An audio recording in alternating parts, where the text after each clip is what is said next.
Hello friends, माझ्या यूट्यूबच्या चॅनलमध्ये सर्वांचे स्वागत आहे। आज आपण ब्रेकआउट स्टॉक बघणार आहोत। तर ते ब्रेकआउट स्टॉकमधील फर्स्ट स्टॉक आहे गणेश हाऊसिंग। तर गणेश हाऊसिंगमध्ये ऑलरेडी व्हॉल्यूम वाढत गेलेला आहे आणि स्टॉक अप ट्रेंडमध्ये आहे। स्टॉक अप ट्रेंडमध्ये असून यामध्ये आता एक नवीन पॅटर्न तयार झालेला आहे। त्याचं नाव आहे असेंडिंग ट्रायंगल।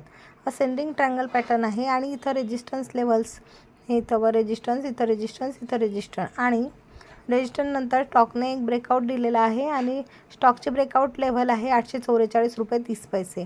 तर स्टॉक 917 पर्यंत जाण्यास तयार आहे। 917 जसा क्रॉस करेल तसं 1000 रुपयापर्यंत टार्गेट आहे आणि स्टॉक वन डेचा चार्ट आहे, त्यामुळे यामध्ये मुवमेंट्स येऊ शकते। सेकंड स्टॉक आहे क्विस कॉर्पोरेशन। क्विस कॉर्पोरेशनमध्ये इथं रेजिस्टन्स आणि इथं रेजिस्टन्स आल्यानंतर रिटेस्ट करेल आणि ब्रेकआउट देण्याच्या प्रयत्नात आहे। तर क्विस कॉर्पोरेशनमध्ये ब्रेकआउटची लेव्हल आहे 800 रुपये। जसा क्रॉस करेल स्टॉक तसं पुन्हा रिटेस्ट करेल आणि 1600 ते 1700 पर्यंत जाण्यास स्टॉक रेडी आहे। तसं हा जो चार्ट आहे विकली चार्ट आहे। विकली चार्टला थोडा वेळ लागतो पण टार्गेट हे अचीव होतात। थर्ड स्टॉक आहे रेमंड कंपनी। रेमंड कंपनीमध्ये ऑलरेडी अप ट्रेंड आहे आणि नंतर यामध्ये राउंडिंग बॉटम बनलेला आहे आणि रेजिस्टन्स लेवल क्रॉस केलेला आहे।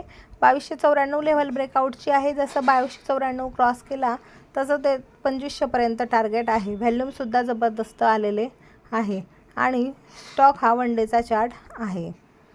फोर्थ स्टॉक आहे वेल्सपून कॉर्पोरेशन। तर वेल्सपून कॉर्पोरेशनमध्ये सुद्धा ऑलरेडी अप ट्रेंडमध्ये स्टॉक आहे।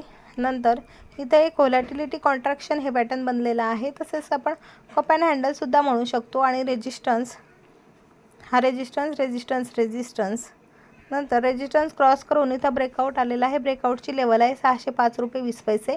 नंतर जसा स्टॉक 605 रुपये क्रॉस करेल तसं 700 पर्यंत जाण्याच्या तयारीत आहे। तर आपण 4 स्टॉक बघितले, त्यामध्ये फर्स्ट स्टॉक बघितला गणेश हाऊसिंग, सेकंड बघितला क्विस कॉर्पोरेशन, थर्ड बघितला रेमंड आणि फोर्थ बघितला वेल्सपून कॉर्पोरेशन। अशा प्रकारचे ब्रेकआउट स्टॉक जर बघायचे असतील तर चॅनलला सबस्क्राईब करा, शेअर करा, लाईक करा। थँक्यू।